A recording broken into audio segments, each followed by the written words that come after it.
नमस्कार, आप देख रहे हैं न्यूज कैपिटल एक्सप्रेस और मैं हूं आपके साथ वैशाली। अखिल भारतीय कांग्रेस कमेटी मीडिया विभाग के अध्यक्ष पवन खेड़ा का कहना है कि इस लोकसभा चुनाव ने प्रधानमंत्री मोदी की नींद उड़ा दी है। 2 चरण से पहले प्रधानमंत्री 18 घंटे जागते थे और अब 23 घंटे जाग रहे हैं। तीसरे चरण के बाद उनकी 24 घंटे की नींद उड़ जाएगी। कारण स्पष्ट, पिछले 10 सालों में मोदी सरकार ने अपना कोई भी रिपोर्ट कार्ड नहीं दिया है। देश में किसान आत्महत्या कर रहे हैं, बलात्कार के मामले लगातार बढ़ रहे हैं, बेरोजगार परेशान हैं और वहीं एंट्रेंस एग्जाम या तो होते नहीं हैं या होते भी हैं तो उनके पर्चे लीक हो जाते हैं। गरीब आदमी गहने बेचकर अपने बच्चों को पढ़ा रहा है और प्रधानमंत्री मंगलसूत्र की बात करते हैं। देश की जनता अभी हालातों को समझाइए और 4 जून को उनके नतीजे भी सामने आ जाएंगे। मध्य प्रदेश में पवन खेड़ा भाजपा पर खूब जमकर बरसे। प्रज्वल रेवन्ना भाजपा के परिवार का सदस्य हैं, गठबंधन का सदस्य है, मोदी का परिवार है। मोदी उसका प्रचार करने गए थे, जानते हैं कि उनके ऊपर कितने यौन उत्पीड़न संगीन आरोप भी पंजीकृत हैं। राहुल गांधी ने और मल्लिकार्जुन खड़गे साहब ने एक काम किया है, इस चुनाव को मुद्दों के ऊपर लेकर आ गए। नरेंद्र मोदी निकलते हैं भाजपा का प्रचार करने और कर लेते हैं हमारे न्याय पत्र का प्रचार। उसके लिए हम उनको साधुवाद देते हैं, उन्हें धन्यवाद देते हैं। पैसा उनके पास बहुत है, हमें अच्छा लगता है कि आप हमारे न्याय पत्र का प्रचार करें, धन्यवाद। नहीं तो हमारा न्याय पत्र घर घर पहुंचता ही नहीं। नरेंद्र मोदी जी ने घर घर में चर्चा का विषय हमारे मैनिफेस्टो को बना दिया। इतनी बौखलाहट।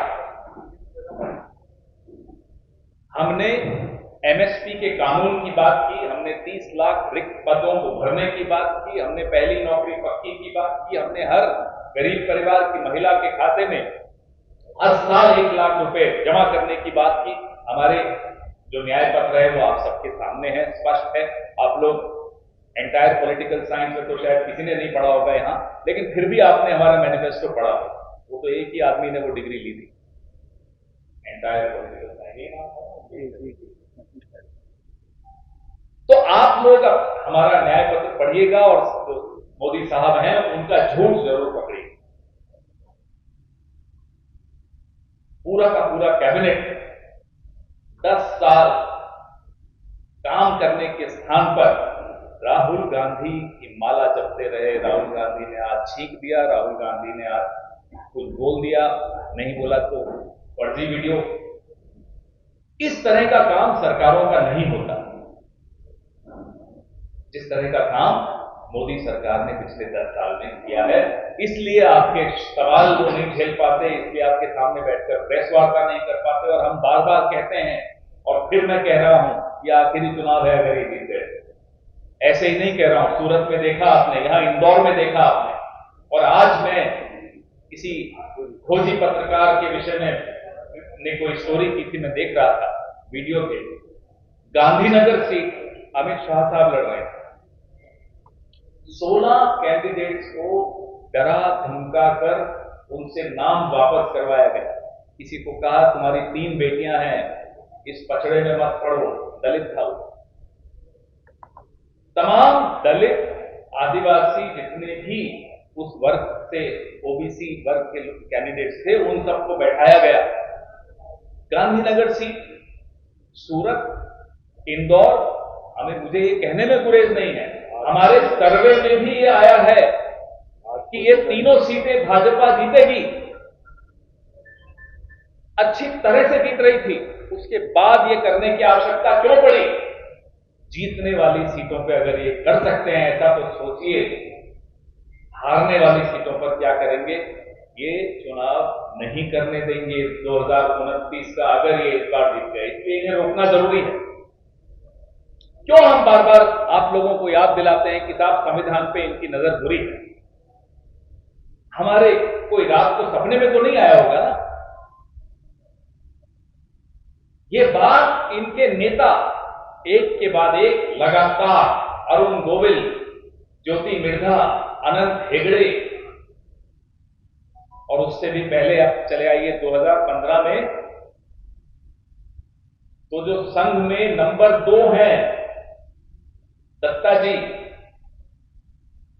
संघ के वरिष्ठ लोग लगातार कहते हैं कि आरक्षण खत्म कर देंगे। संविधान की प्रतियां जलाते हुए की फोटो हमने इनके कार्यकर्ताओं को देखा है, वो आज भी गूगल पे है वो फोटोग्राफ।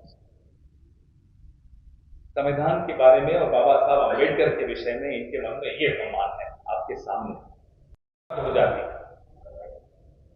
इन्हें चिढ़ इस बात की है कि राहुल गांधी और मल्लिकार्जुन खड़गे साहब ने 30 लाख रिक्त पद भरने की गारंटी दी है का वादा किया, जो ये नहीं कर पाए पिछले 10 साल। इन्हें चिढ़ इस बात की है कि हमने कहा पहली नौकरी पक्की। ये इसलिए परेशान है। हमने तो सुना था, खैर किसी की डिग्री क्या है क्या नहीं इसमें हम नहीं इसमें पढ़ना चाहते, हो सकता है पढ़े लिखे होंगे, हमें नहीं मालूम। लेकिन हमारा मैनिफेस्टो पढ़े बगैर जिस तरह की झूठ देश का राजा बोलता, देश के राजा को झूठ बोलना बिल्कुल शोभा नहीं देता। रोज झूठ, देश के कोने कोने में जाकर झूठ। हमारे मैनिफेस्टो में, हमारे न्याय पत्र में कहीं हिंदू मुसलमान लिखा ही नहीं है, कहीं मंगलसूत्र का जिक्र ही नहीं है, भैंस का जिक्र नहीं है कि मैं गुप्ता जी से सामान छीनकर और हमारे चेयरमैन साहब को दे दूंगा या मिश्रा जी को दे दूंगा, ये कहीं नहीं है। लेकिन झूठ क्यों? क्योंकि आपके पास 10 साल में आपने क्या किया है ये बताने के लिए नहीं है, और आपके पास जवाब नहीं है जो हम कह रहे हैं न्याय पत्र में। और न्याय पत्र को घर बैठकर एयर कंडीशनर में बैठकर नहीं बना। इस न्याय पत्र को बनाने के लिए राहुल गांधी 4000 किलोमीटर पैदल चले और उसके बाद 6500 किलोमीटर की दूसरी यात्रा की। 11,000 किलोमीटर वो आदमी चल के, लोगों से संवाद करके, सबसे बातचीत करके न्याय पत्र लेकर आता। अब उसका जवाब मोदी जी के पास हो ही नहीं सकता। अमित शाह जी कहते हैं कि राहुल गांधी और प्रियंका गांधी गर्मी से डरते हैं। अभी थोड़े दिन पहले मैं सुन रहा था, मेरे को हंसी आ रही थी। चुनौती देते हैं मोदी जी और अमित शाह जी 4 किलोमीटर चल के दिखा, 4 छोड़िए 2 किलोमीटर चल के दिखा। ये 4000 किलोमीटर चला, बर्फ में, गर्मी में, सर्दी में, बरसात में। मुद्दे कहां हैं इस चुनाव के? क्या ये मुद्दे हैं? मंगलसूत्र, मटन, मछली, मुसलमान, पाकिस्तान, ये मुद्दे हैं इस चुनाव। इन मुद्दों से मेरे और आपके जीवन पे क्या असर पड़ रहा है? लेकिन हां, बेरोजगारी का असर हमारे घरों पर है। आपकी ईएमआई का असर आपको हर महीने झेलना पड़ता है। किसान को हर साल में 2-3 बार जो झेलना पड़ रहा है वो आपके सामने है। महिलाओं को हर मिनट जो घर के बाहर निकलती क्या झेलना पड़ रहा है वो आपके सामने है। रोचक हो गया है चुनाव। 2 चरणों के बाद अब हम दावे के साथ कह सकते हैं कि न केवल रोचक हुआ है, इस चुनाव ने नरेंद्र मोदी जी की नींद उड़ा दी। 2 चरणों के बाद सो नहीं पाते। पहले 18 घंटे जागते थे, अब 23 घंटे जागते। तीसरा चरण हो जाए तो 24 घंटे जागे। कारण बहुत स्पष्ट है। आप लोग सब जॉब में हैं, अप्रेजल होता होगा,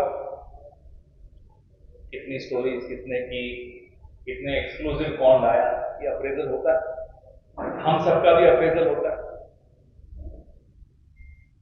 पॉलिटिक्स में भी अप्रेजल होना चाहिए। 10 साल आप सत्ता में हैं तो आपने क्या किया, इसका रिपोर्ट कार्ड देश के सामने आना चाहिए। आप उस रिपोर्ट कार्ड को देश के सामने नहीं लाएंगे, देश के जो सवाल हैं उसका जवाब नहीं देंगे, मीडिया के सामने प्रेस कॉन्फ्रेंस नहीं करेंगे, विपक्ष को ताने मारेंगे, उनके सवालों का जवाब नहीं देंगे और देश का ध्यान फिर बांटने की कोशिश करेंगे, देश में नए विवाद पैदा करने की कोशिश करेंगे। ये एक ऐसी बीमारी है जो इस देश में भाजपा ला रही है और ये लोकतंत्र के लिए बीमारी बहुत भारी पड़ने वाली। अभी तक 10 साल में जो हुआ वो आपके सामने है। इस देश में 1 घंटे में 2 नौजवान आत्महत्या कर रहे हैं। ये आंकड़ा इसी सरकार ने 3 महीने पहले संसद के पटल पर रखा। इस देश में एक दिन में 30 किसान आत्महत्या कर रहे हैं। मेरे आंकड़े नहीं है, भारत सरकार के आंकड़े हैं। इस देश में 1 घंटे में 4 बलात्कार हो रहे हैं, एक दिन में 100 बलात्कार हो रहे हैं। ये सरकार के आंकड़े। उस देश का प्रधानमंत्री जब वोट मांगने आता है, रिपोर्ट कार्ड नहीं देता, इन तमाम आंकड़ों के बारे में कोई सफाई नहीं देता, माफी नहीं मांगता, होता है मोदी की गारंटी। 10 साल पहले आपकी गारंटियों पर विश्वास किया, ये आंकड़े मिले। 45 साल का अगर इस देश में बेरोजगारी का रिकॉर्ड टूटेगा तो जाहिर सी बात है आत्महत्याएं बढ़ेंगी, जो बढ़ गई हैं। पेपर लीक ऐसी बीमारी हमारे समाज में आई पिछले 5-7 सालों में, खासतौर अव्वल तो एंट्रेंस एग्जाम होते नहीं, होते हैं तो फिर पेपर लीक हो जाता है। लोग गहने बेच के मंगलसूत्र की बात करते हैं मोदी जी, उनके मुंह से मंगलसूत्र सुन के बड़ा अटपटा लगता है, चलिए फिर भी सुन लिया। मंगलसूत्र बिकते हैं, बच्चों की एंट्रेंस की तैयारी करने में गहने बिकते हैं, कर्जा लेते हैं, उसके बाद पेपर लीक हो जाता है। ऐसे कुछ चैनल हैं जिनको ये फंड करते हैं। वहां डिबेट चल रही थी कि अब देश में राष्ट्रपति प्रणाली होनी चाहिए।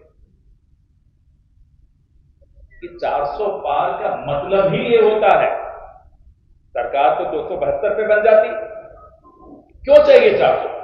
क्योंकि संविधान को आमूल चूल उसमें परिवर्तन चाहते हैं, उसको बदलना चाहते हैं, आपके और मेरे अधिकारों को खत्म करना चाहते हैं। आज इतने कैमरा दिख रहे हैं, हम लोग बड़ी मजबूती से बोल रहे हैं, अगर ये फिर जीत गए तो आप लोग कोई नहीं दिखेगा, हम लोग जेल में होंगे और आप लोग अपना EMI का संघर्ष कर रहे होंगे, पता नहीं आप लोग क्या कर रहे हैं।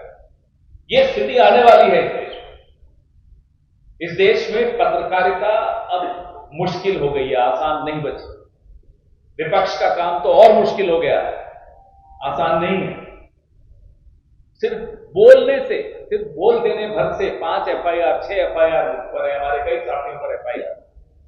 ये स्थिति इस देश में आ चुकी है, तो उसकी इंतजार नहीं करनी पड़ेगी, पहले ही आ चुकी है, इसलिए इन्हें रोकना जरूरी है। मध्य प्रदेश में इतने सालों से भाजपा का शासन है, कितने उद्योग खुले और कितने बंद हुए, सिर्फ एक सवाल का मुझे जवाब दें।